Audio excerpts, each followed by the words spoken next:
السلام عليكم الاخوان والاخوات، تحياتي لكم اينما كنتم. كنتمنى بالله تكونوا بخير وعلى خير ان شاء الله، بصحه جيده يا رب العالمين. اولا قبل ما تفوتني الفرصه الاخوان، كان ضامن مع داك الشاب ومع الوالده ديالو اللي تعداو عليهم دوك الشرطه في المدينه ديال بيلباو بداك الشكل الخايب بزاف، وكنتمنوا انه دوك الشرطه اللي عملوا داك الشيء يتحاسبوا على داك الشيء اللي عملوه، لان الوضع ما كانش خطير باش يتصرفوا داك التصرف.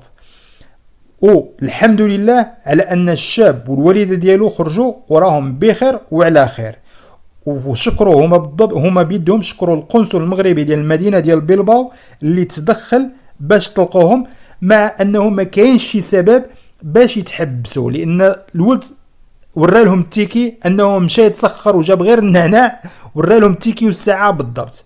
المهم الاسبان ولا المغاربه الاخوان ولا اي جنس في العالم كاين فيه حجر وطوب، كاين بوليس اسبان فيهم الانسانيه وبزاف كاع، لا مع الاسبان ولا مع الاجانب.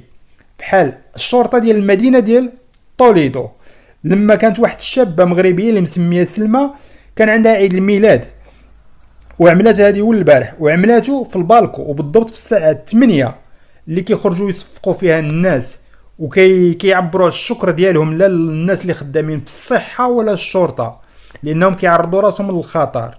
تقاسموا معها الجيران داك الاحتفال، بل اكثر من ذلك جات الشرطه وهنأتها. اذا كاين المزيان وكاين العيان.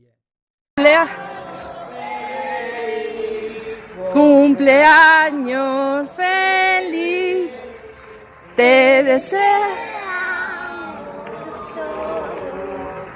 Cumpleaños feliz.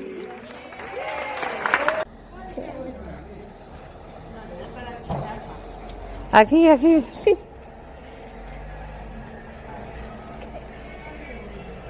Aquí, aquí. Hola Salma, muy buenas. Hola. ¿Nos han dicho que cumples hoy 12 años? Sí. ¿Sí? Pues nada, de Policía Local de Toledo, muchísimas felicidades, ¿de acuerdo? Un abrazo grande.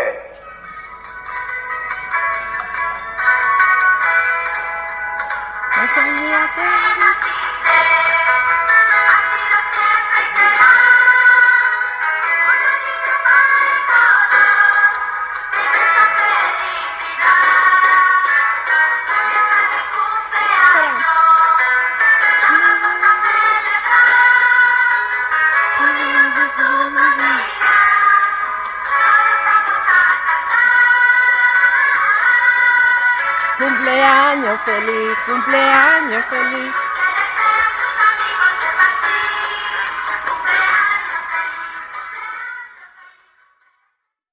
اما الموضوع ديال اليوم اللي هو دوك الناس اللي هذه قبل من شهر كانوا كيسميوهم عبيد القرن، كما كتشاهدوا معنا في الجريده، اللي خدامين في الحقول في الكامبوس. دابا محتاجينهم بزاف بزاف اكثر من اي وقت اخر، ماشي غير في اسبانيا، في اوروبا كامله. كما كتشوفوا معنا في هذه الجريده كتقول فرنسا، هذه الجريده كتقول ان فرنسا وبريطانيا كتطلب من الناس ديالها، من السكان ديالها اللي عندهم البارو او الصوماج يمشيو يخدموا في الفلاحه، لان الوضع في خطر. كيفاش في خطر؟ داكشي اللي كان عندهم احتياطي مشى او قريب يمشي، غير في هذه المده اللي الناس كانت كتخاطف فيها على المواد الغذائيه. كتطلب من الناس لازم تمشي تخدم، لان الخوف ديال السكان من هذا الوباء خلاهم يجلسوا في الدار احسن من انهم يخرجوا ويمشيوا يخدموا يربحوا 1500 وربما يجيب المرض لهم والعائله ديالهم. اذا فاش غادي يفكروا هاد الحكومات ديال هاد الدول؟ وكنظن انه دائما السباقه لاي عمل هي المانيا ما طلبتش من السكان ديالها باش يمشيوا يخدموا بحال اللي طلبت فرنسا وبريطانيا. اذا تقول لي شنو عملت؟ اللي عملته غادي نقول لكم. الاول النقص الكبير، هذا النقص الكبير عمرهم ما طاحوا فيه هاد الدول كاملين، وبالضبط المانيا. غلق الحدود خلى العمال المؤقتين ما يجيوش لألمانيا. شكون هما العمال المؤقتين؟ لان كانوا كيدخلوا لها عمال من بولونيا وبلغاريا ورومانيا ودول اخرى. خلى المانيا بلا عمال في هذا الميدان هذا، والخوف ديالهم ان الوضع يطول غادي يوقع، اذا غادي يوقع نقص في المواد الغذائيه بحال الخضار والفواكه. الوزاره فاش كتفكر؟ ماشي انا، الوزاره ديال المانيا سبقت كل الدول الاوروبيه وكتفكر انها تتعاقد مع دوك الاجانب اللي عندها بلا ورق، سواء لاجئين ولا غير لاجئين، باش تسد ديك الثغره، باش تسد ديك الثقبه. بطبيعه الحال هما الوحيدين اللي قبلوا يخدموا في هذه الظروف. اذا كتفكر تعمل الورق للمهاجرين اللي عندها بلا ورق. هادشي ماشي كنقولوا انا، كتقولوا الجريده. شوفوا معانا، كتقولوا الجريده باش ما ينوض شي واحد ويقول ابو مريم قال، لان كاين اشخاص ماشي كيجيبوا مواضيع ويطرحوها ويناقشوها مع الناس، بالعكس كيجيبوا فقط انه فلان قال، انه فلان قال، انه فلان قال. النقص ديال العمال ما كاينش غير في المانيا ولا بريطانيا ولا فرنسا، بل كاين حتى في اسبانيا. بزاف ديال الفلاحه سمحوا في الاراضي ديالهم، وهذا يشكل خطر على الاستمراريه ديال الانتاج بالنسبه للخضار والفواكه.